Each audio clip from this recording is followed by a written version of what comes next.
Hi, I'm Phil Gray. Time now is about 5:25 GMT, and the date today, it's Sunday the 23rd of October 2016. And this is a brand new channel. I actually am calling it Wake Up Britain and America and their allies, basically, in the Western world. So it's Wake Up Britain and America, but we'll be featuring a magazine that was published in 2008. In fact, it was first published in 1992, but not in this style. That edition only went to half a dozen people, a couple of newspapers, the Queen Elizabeth II of Great Britain, the Prime Minister, at that time I think it was John Major. So very limited circulation. This had a slightly larger circulation. There were about 70 of these that went to different leading politicians around the world, the Western world in particular. Some of them are pictured on the back and on the inside back cover as well.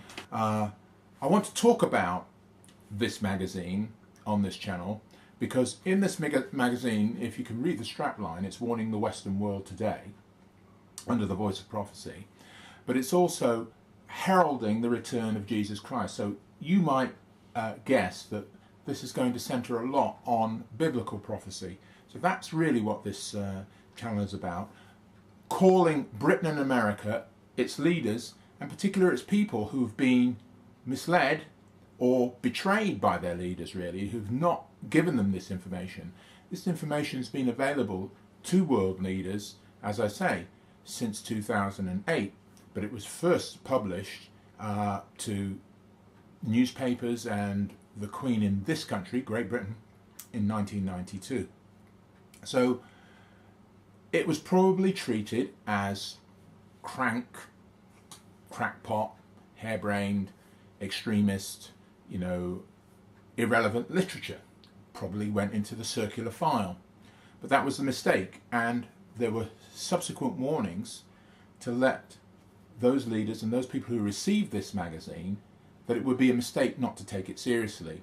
Now we're living in the time and days now where just how big a mistake those leaders have made is becoming apparent. Just a quick summary. We now live in a world, a post-Brexit world here in Britain, where the people don't realise and the leaders were not cognizant of the fact that they've made a fatal error which will lead to serious decline, not just economically, but socially and in the global sense for the position of Great Britain and its standing in the world. In America, we see a farcical election process with two candidates, neither of which the American people are enamored with. Neither is acceptable as a president or a leader of the free world, so-called free world. And we also see that other nations around the world, formerly weaker nations, are now rising up to assume the vacuum that America, frankly, has left through a loss of pride in its power. And therefore the Middle East is aflame, and whereas for probably 50, 60 years, America and Britain and its allies and NATO have kept a lid on what's happening in the Middle East, now it's Russia stirring up, Iran stirring up trouble, as well as Hezbollah and those other groups in the region who want to exercise control over that vital area. Well, we know Bible prophecy indicates that the trouble that is going to affect Britain and America primarily is going to start and originate with problems culturally and socially at home, but also emanating from trouble in the Middle East. Because of course there's a heavy historical investment by both Britain and America since the Second World War, the end of the Second World War, 1948, when the nation of Israel was founded, and Britain and America and other allies redrew the map there, created a space for Israelis, Jews to come back and create a homeland with precious little regard, it would appear, for the rights of those Palestinians who were living there at the time. So this is obviously a bone of contention, a point of friction, a point of inflammatory causes that will ultimately lead to what everybody's trying to avoid, a third world war. That's what predicted. And unfortunately, the leadership that these countries, Britain and America, and I include in that some of the colonies, former colonies of Great Britain, Canada, Australia, New Zealand, South Africa, although of course South Africa is no longer South Africa, it's Zimbabwe. But those regions where Britain once held sway, they're going to be finding themselves roped into this as well.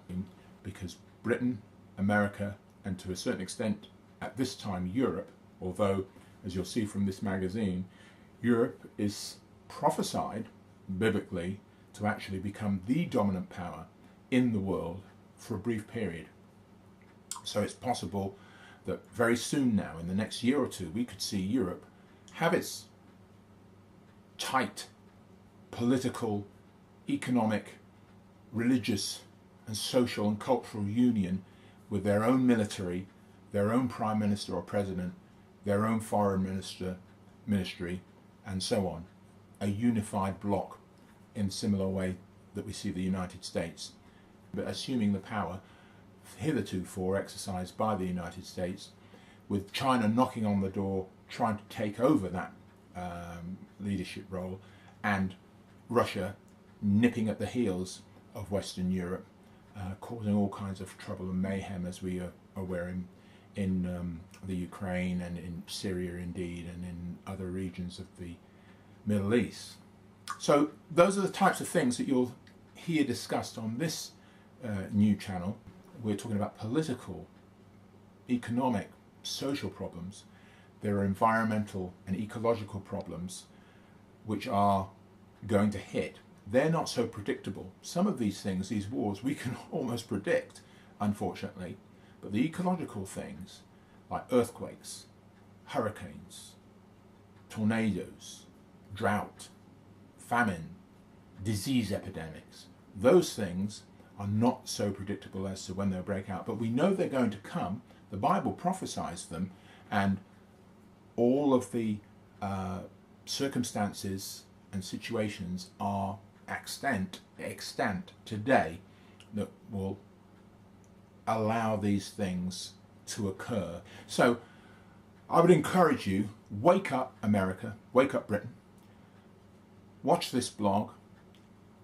I'm going to go through, and you'll have links from this blog to this magazine on Facebook, and you'll be able to look at some of the pages from this and some of the letters that I've written over the years to these leaders, warning them of these things way ahead of time, knowing full well that they were going to be ignored. But the warning had to go out. It's gone out. Nobody's got any excuses. Until next time. The voice of prophecy, warning the Western world today. At last, the time of God's direct intervention in human affairs is at hand. Mankind, cut off from God since the Garden of Eden, has been deceived by Satan for over 6,000 years.